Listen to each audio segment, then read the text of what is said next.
Alrighty. So my name is Sana, and I'm here with Kaylana and Kaylee, and we have servant leadership as our topic. So just an overview of what servant leadership is. It addresses both leader and follower role. It's very highly collaborative, and the leader focuses on meeting the needs of followers and encourages input in the decision-making process. It also ensures that other people's priorities and needs are being served rather than the followers serving the needs of the leader.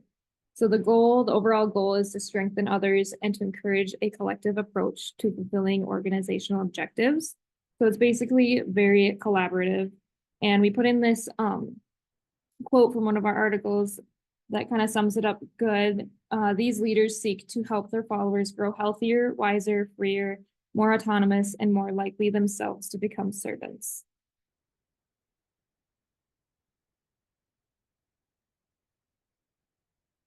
All right, so there's 10 servant leadership characteristics. I'll kind of go through them all right now.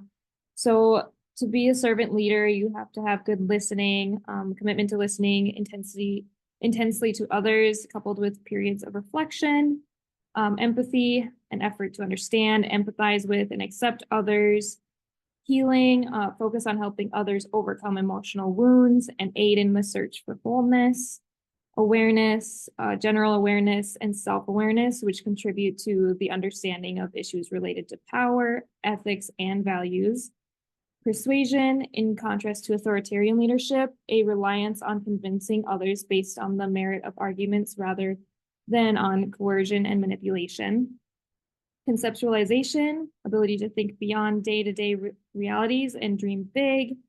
Foresight, efforts to understand lessons from the past, the realities of the present, and the likely consequences of a decision for the future.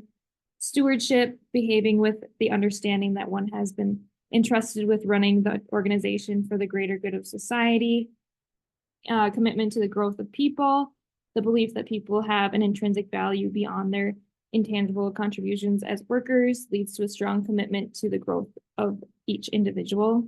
And building community, a desire to create true community within the organization and other institutions.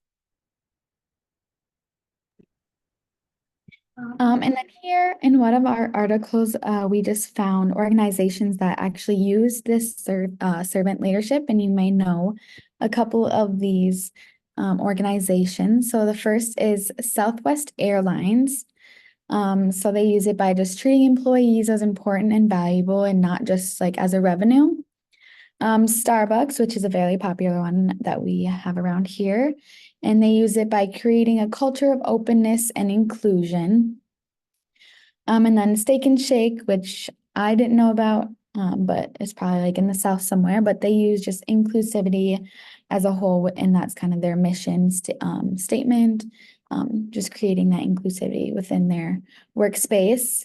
And then Chick-fil-A, which we also know, and they use it by giving their employees scholarships with the millions of dollars that they get taken every year, and they use that to give their employees scholarships with that.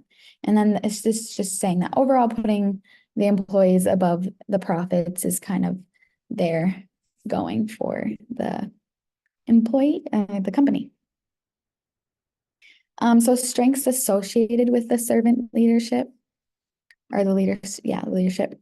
It offers the opportunity to understand the needs of the organization, but it also incorporates the followers in the marketing effective decisions.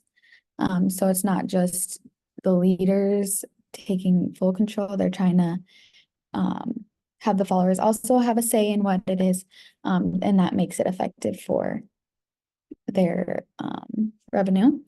And then open communication between leaders and members allows for the creation of trust, the exchange of information or ideas, and increases loyalty between leaders and organizational members. Some challenges associated with the servant leadership. It's a leadership that engages followers in day-to-day activities, and that can dramatically affect the organization organization's ability to be effective. So having different day-to-day activities for the employees or whoever to do on top of what they're also required to do can affect how they are working in the workspace sometimes. Not always, but it can be a challenge within this leadership.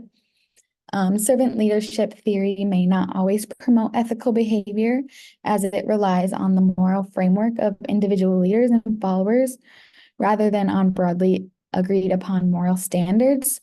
So just saying that someone might abuse the power of being a leader, and that can be a challenge within this leadership. And then few empirical studies have been conducted to test the servant leadership theory and validate its effectiveness. So just a lack in literature in all obviously creates a challenge as well.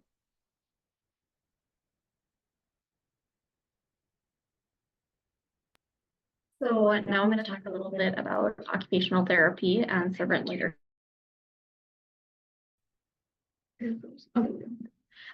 And talking about how it also centered care. So servant leadership really is client-centered care and focuses so much on client-centered care. Servant leadership applies really directly to occupational therapy. Occupational therapists focus on collaboration with clients, gaining their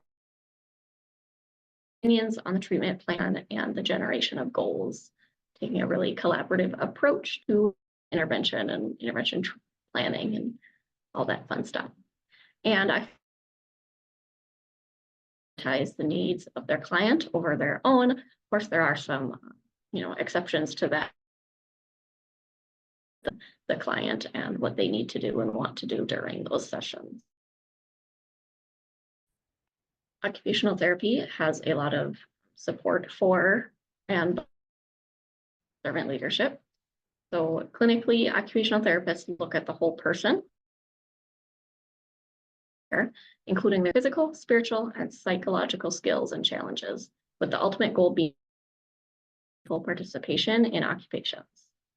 They identify an emphasis on putting first client-centered care with an alignment in servant leadership. With servant leadership. This results from the study that was occupational therapy leaders, either intentionally or unintentionally, self-report a strong invocation of servant leadership throughout their academic leadership roles. This supports servant leadership and its characteristic behaviors as a good fit for occupational therapy leaders in academia, specifically talking about occupational therapy faculty and occupational therapy leaders in their beliefs aligned, their self-reporting aligned with characteristics of servant leadership to occupational therapy practitioners in the clinical field. Another quote from that study, this is looking at some things that inhibit occupational therapy involvement. Servant leadership, occupational therapy faculty may have more difficulty as equals throughout their organizations and institutions. They may have a hard time separating personal feelings from professional interactions, and a hard time focusing instead of a messenger compared to other essential servant leadership behaviors. It has been other non-primary sources talked about the time that it takes to implement this theory into an organization, and that this may inhibit the occupational therapy or the process of occupational therapy using this approach in their fields. And then it also can lead to a lack of